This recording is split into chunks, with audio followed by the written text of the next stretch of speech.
The modern fuel injector is in charge of providing a measured amount of fuel to the engine. Its internal construction is composed of a wire coil, the return spring, pintle, and the body casing.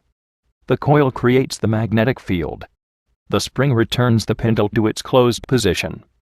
These two components, although simple, are very important. If the spring is weak, the injector waveform closed hump will show up late.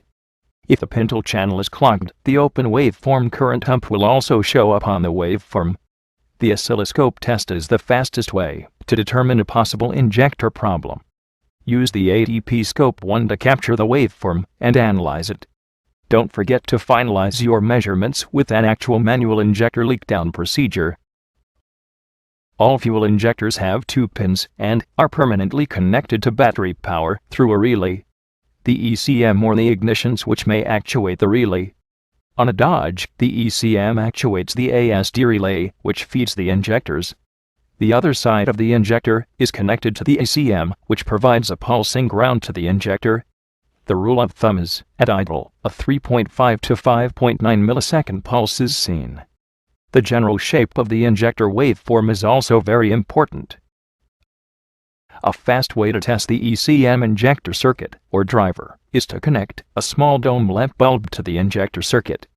Most injectors will draw about 1 amp of current, and so does the lamp. If a flashing lamp is seen, then at least you have some current available.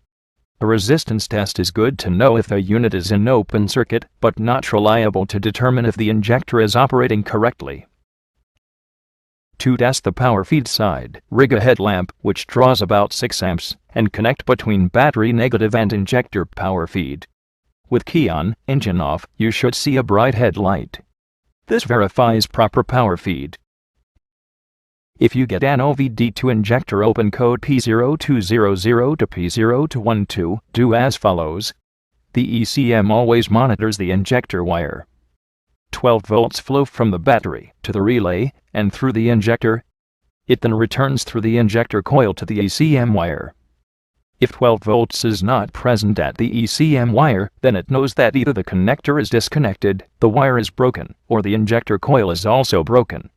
Either way, this is called an open circuit, which is why the ECM issues an OVD2 open circuit code.